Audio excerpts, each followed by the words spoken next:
Good morning, ladies and gentlemen. My name is Lalit Rao, and I'm the editor of www.cinemapoetwebsite.com website. And today I have with me a special guest, Mr. Orlow Seunke. Orlow is a reputed filmmaker from Holland, and lately he is in a new role in Indonesia as a producer. And his first film, Jamal, as a producer. Jamal's the first one. Jamal is his first film as a producer, which has got the main prize here in Kerala at the 14th International Film Festival of Kerala.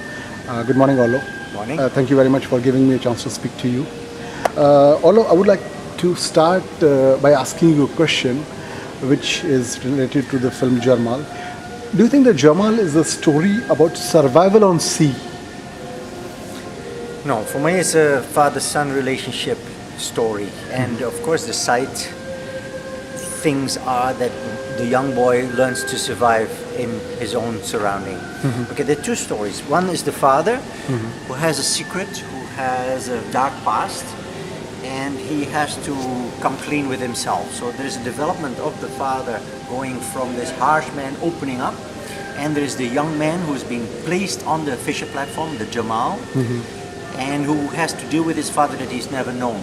And in order to survive, he has to become harsher because the other kids are bullying him.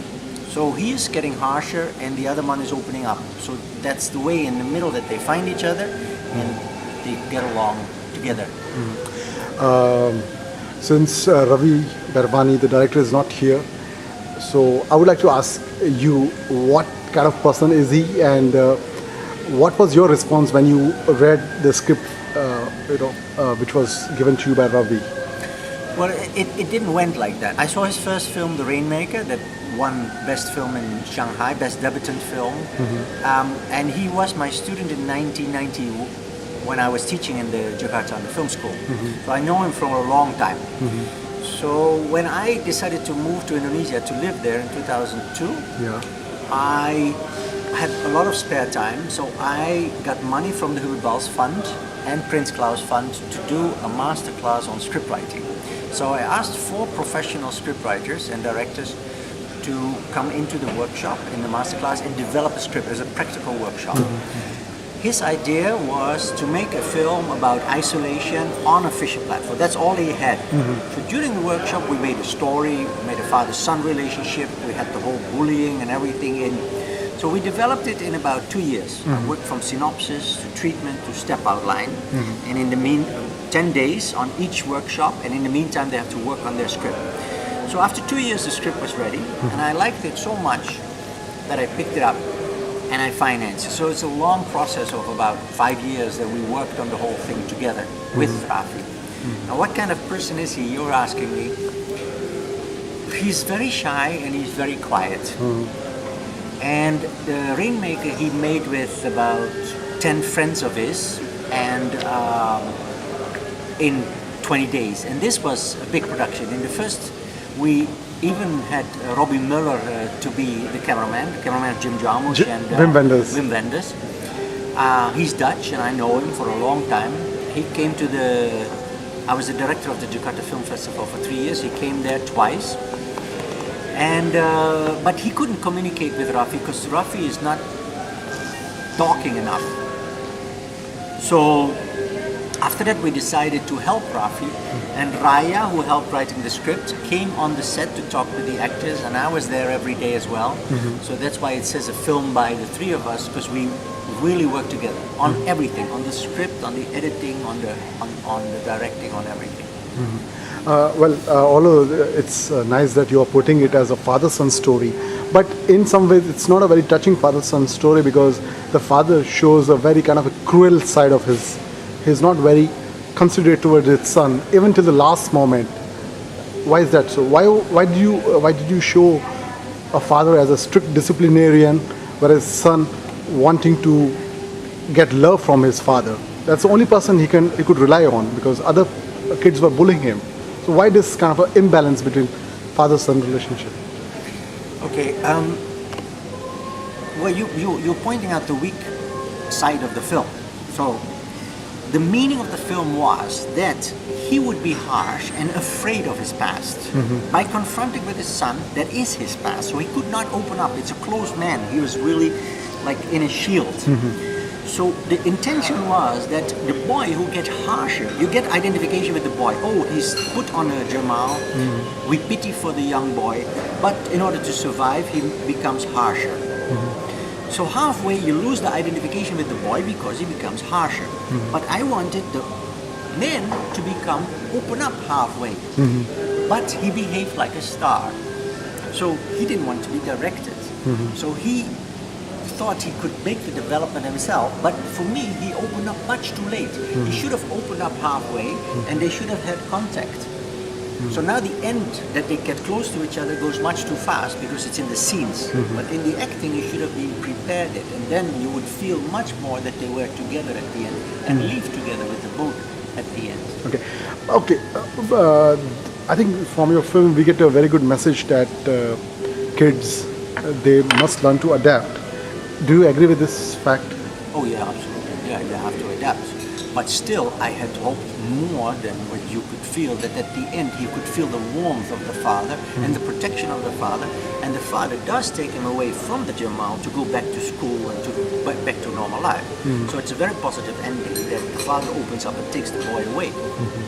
Yesterday at the closing ceremony you mentioned that in Indonesia most of the films which are produced are either teen flick or horror films. Yeah. So do you think a success of Jamal at international platform would give a boost to promising Indonesian filmmakers? No. I mean, this film was not doing well, but that I expected. Thank you. Doing well, but that I expected in the cinemas. But I did expect that it would be more respected, that it wins so many prizes. It's been to big festivals like Busan and Melbourne and Vancouver, Montreal. It won in Milan, best film. It won now here. But they don't really care because they have a huge home market. 240 million people live there. Domestic market. Domestic market. So if they do well there, they don't care about the outside. So it's in a way profit is not known as in his own country. This kind of situation. I'm sorry? In some ways it is like a prophet is not known in his own country. Yeah, absolutely. What I'm teaching in the film school and in the master classes, and I do now several workshops paid by the Dutch embassy, is that I try to tell them that if they improve their film, it's an export. Look at the American film; it's export. Now the Bollywood film is more and more exporting. It's not only the domestic market, but it's also, and they don't want to live up to that international standard because they say, why? I mean, our domestic market is good enough. I mean, so I understand. Why is this kind of reluctance? Are they not ambitious enough to get the fact that film is a kind of international medium which must go out? I think that if they make enough money on the domestic market, I mean, they don't feel the need to go. I understand. I mean, it's not a. I would be more ambitious to go international, and they don't. Okay, Orlow, let's change the topic here a little bit. Tell us something about your experience as a director of Jakarta International Film Festival. When did you get into it, and what changes did you see, and anything which you would like to share with us? Well, the festival was started by Shanti Harmain and Natasha, French lady, de Villers, and the first 5 years, it went well. After 3 years, the French lady left because her husband was working and replaced, and then the festival went down, and Shanti wanted to stop it. I said, well, it's after 5 years international film festival, we should really keep it for the film society. So I picked it up, and from 9,000 spectators, we grew till 63,000 in 3 years. That's phenomenal. It's enormous, and I think we could have grown to 100,000. I think we were the biggest in Southeast Asia.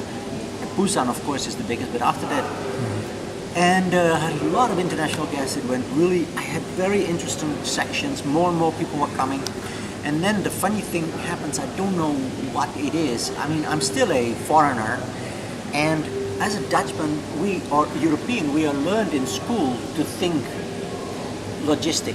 I mean, it's our school education to think ahead, 1 year ahead, 1 month ahead. So one way or the other, it's not difficult for us to organize. And it went well, and then there was so much resistance that I had to go out because they wanted to take over themselves now. Okay. And now the whole festival went down again back to zero. So which is really a pity because I built it up, and I'm very painful to see it. Although personally I haven't seen your films, but I've read a lot about your films through International Film Guide, and especially a lot about your first film, The Taste of Water, made in 1982. Could you talk a little bit about that film and some other films? And would it be possible for us to have those films released in India in some festival or other? Oh, yeah, of course. I mean, well, that was like I made 8 films already during film school, so I was very active. And after that, because of those films, I could immediately continue working for television, short films. So when I think I was 28 or something, I got the chance to make a film on Super 16. Amazing, crazy story about a girl who's been locked up in a cupboard. And it entered Venice and it won Best Debutant, Golden Lion for Best First Taste of Film. Water. Taste of Water. So Yeah. it was like, and then Pervola, my second film, was entered in the competition in Venice. So it was like a dream start. And then I made Oh Boy, and I made a big tour in India with that film. Yeah. It was in Trivandrum, Bombay, Kolkata, New Delhi with that film. Which year was that? 96, 96, yeah. Okay.